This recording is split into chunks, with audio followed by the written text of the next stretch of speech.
Welcome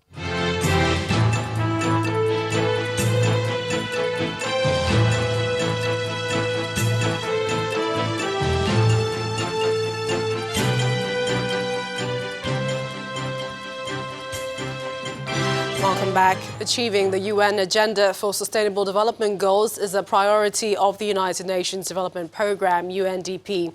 And as a major driver of the agenda in Nigeria, the UNDP resident representative in the country, Mr. Mohammed Yahya, has been speaking on the key role Nigeria is expected to play in galvanizing the rest of Africa towards attaining the target. Well, he was speaking shortly after signing a memorandum of understanding with Channels Television aimed at boosting the efforts towards achieving the UN agenda. We are really delighted to sign a partnership with Channels, and we want to start acting on it in terms of real programming to enhance the Sustainable Development Goals. We've started the Decade of Action for the Sustainable Development. I feel that Nigeria has to achieve them because as an African, if Nigeria does not achieve the Sustainable Development Goal, the rest of us won't be able to achieve it, because here it's where most Africans live. By the sheer number of the country, the sheer population of the country, Sustainable Development Goals have to be achieved here. So we have 10 years. We're working very closely with government at the federal level, but also at the state level, and Nigerian civil society groups and Nigerian citizens across the country to say we have 10 years, let's make sure we achieve the goals, and if the goals are achieved in Nigeria, the continent achieves the goals. Goal 1 is about reducing extreme poverty. President Buhari has committed to removing 100 million Nigerians out of poverty, and we want to be able to support that agenda of removing people out of poverty, because once you get people out of poverty, I think they'll be able to do much more for themselves than otherwise. So that goal for me is a personal goal that I'm very much interested in. But there are other goals, issues around climate, issues around governance and rule of law, issues around reduction of conflict, especially conflict-affected regions such as the Northeast. So there are many important goals that in the 17 goals for us to be able to focus and hopefully achieve in the next 10 years. And more stories now. It's been a couple of days after military authorities dislodged residents of Tarkwa Bay and other communities around the coastal area in Lagos. But the controversy surrounding the evictions have continued. Some of those affected in that exercise took their protests to the seat of the Lagos state government in Alausa today. And we're joined by some civil society organizations who decried the government's action. Our correspondent, Dare Idowu, reports. Excavators move, pulling down houses in Tarkwa Bay. Dozens of communities down, more to go. Authorities say they're cleaning up the island in their fight against oil theft, and justified with the level of evidence gathered during the eviction. When you have in your homes 300, 500, thousands of jerrycans of varying sizes, you have hoses and tools for vandalizing the pipelines, and also you have hand-dug wells at your backyard, then they are complicit. But there are counter-arguments. This is a heavily militarized community. You have the Navy, you have the Army, there's a police post. So if we're talking about vandalism, whose responsibility is this? There's no law in Nigeria that allows summary evictions as a form of collective punishment. If there are really people who are involved in criminal activities in those communities, what the government should do is arrest those people, prosecute them. If they're convicted, impose a sentence on them. Forced eviction, never again. That is the message of these protesters here, who are only just gathering before they move to the location where that message will be delivered. Advocacy groups say thousands of people have been displaced in that eviction exercise. The protest, a peaceful one, begins. They walk 2.9 kilometers, crossing their message. The Lagos state seat of power is their destination, and as soon as they got there, they present their case. They have children, whom we call the future leaders. You gave us 1 hour. Our future leaders. 1 hour. Only 1 hour. 1 hour. Today we have housing shortage in Lagos, and the little that people could build, you are chasing them from their houses. What have you done? You have increased homelessness. Their efforts paid off, with the state government officials promising to present the petition to the governor. I can assure you that Mr. Speaker and Mr. Governor are going to look into this matter in total. As these protesters return to the makeshift shelter, they are wary of suffering the same fate with Otodogbame, another waterside settlement of about 30,000 residents driven out by authorities in 2016 without compensation or resettlement arrangements. Dari Idowu, Channels Television News. Operatives of the Nigerian Immigration Service station at the Seme border have apprehended 3 suspected human traffickers allegedly attempting to transport 3 people to Ghana. In a statement, the public relations officer of the service, Mr. Sunday James, says the victims were reportedly told by the traffickers that jobs had been secured for them in Ghana. However, it turned out that the sinister plan was allegedly to lure them into prostitution. The Immigration Service further asked parents to pay more attention to activities of their children, especially teenagers who tend to be targets of traffickers. And the agricultural sector is set to get a boost. We have Anne Wilder with that on Business News. Banking, so easy, so simple. Dial *894# now to experience it. You first, First Bank.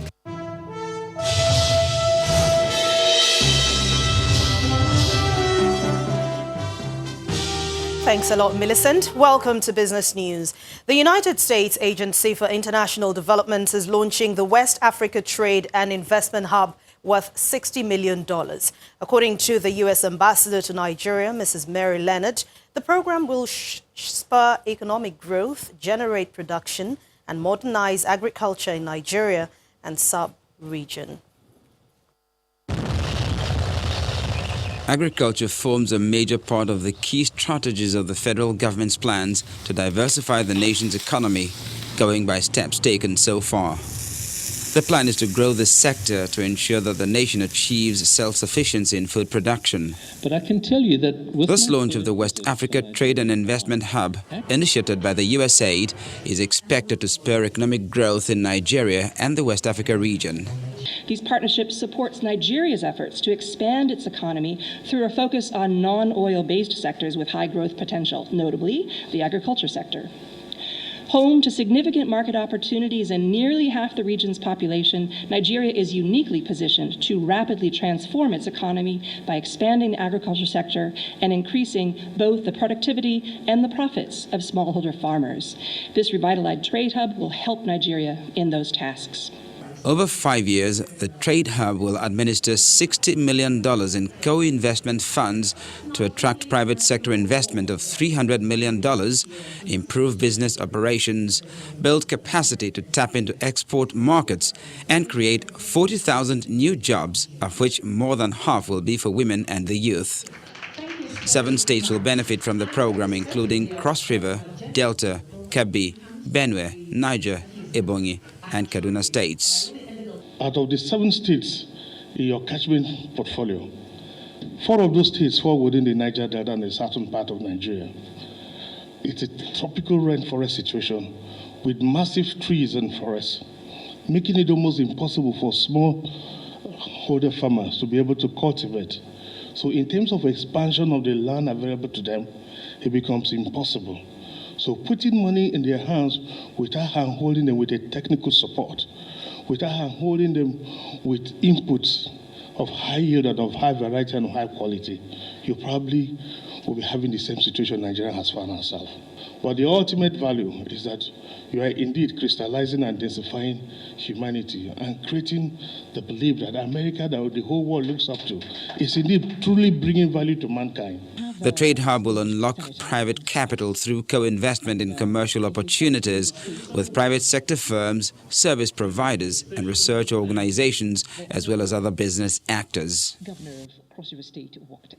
The stock market has maintained downward posture for a second day this week amid a combination of profit-taking, assets repricing, and portfolio rebalancing by investors at the close of trading today. Let's get the details from Ekaite.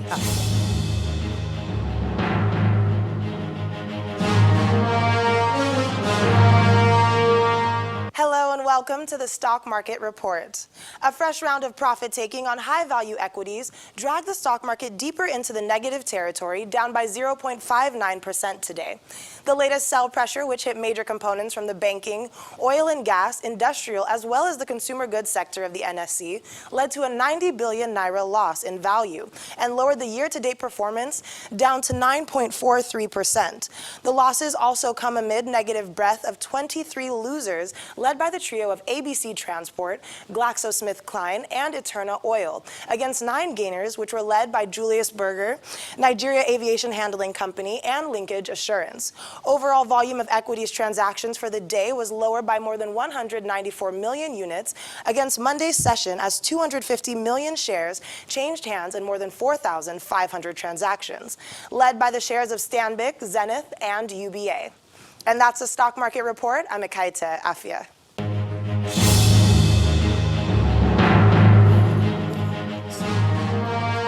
Thanks a lot, Ekaite. Meanwhile, stock markets in the United States and some parts of Europe have made some recovery from earlier losses led mostly by industrial stocks. Investors are still grappling with lingering fears of a possible global outbreak of the coronavirus. Let's see how the numbers look like today.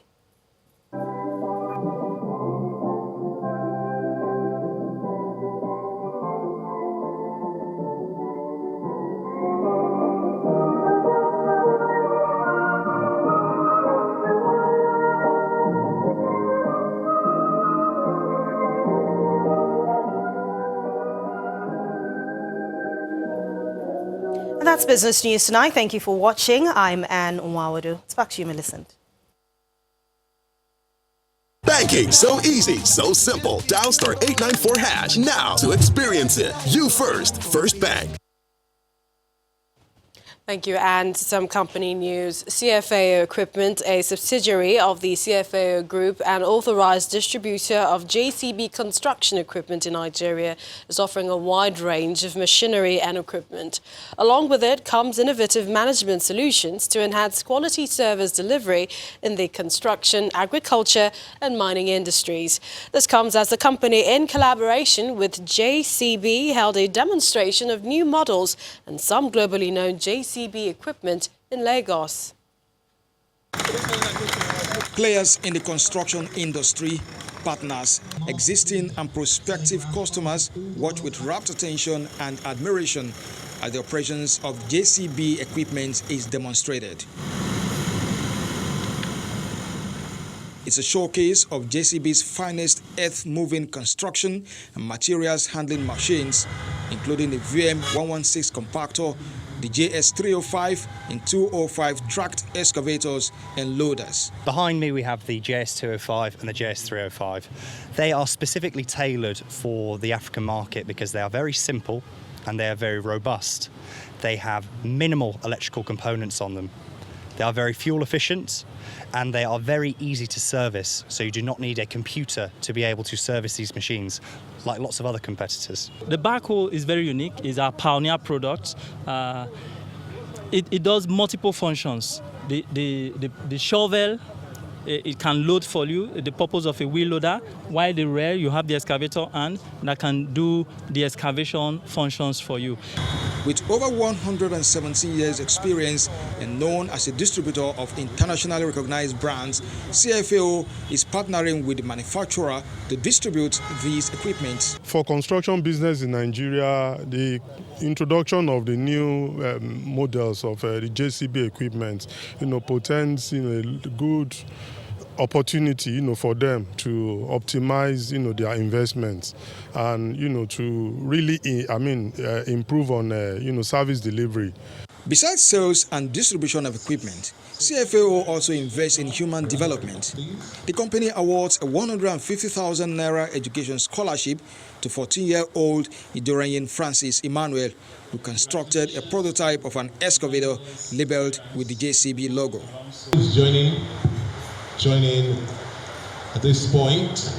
The event is also used to recognize and appreciate JCB customers who have been loyal to the brand over the years. Oh, it's contracting. Oh. JCB was founded in 1945 by Joseph Cyril Bamford in the United Kingdom. with a reputation for quality, efficient and innovative products to serve the construction, logistics, agriculture and mining industries. Still ahead on the news at 10, President Donald Trump presents his long-awaited Middle East peace plan, which proposes a two-state solution with Jerusalem as Israel's undivided capital. That's from our London studios, and around the world in 5. Plus, defending champion Novak Djokovic sets up a 50th career meeting with fierce rival Roger Federer after reaching Australian Open semi-finals. That's in Sports News. To join us again.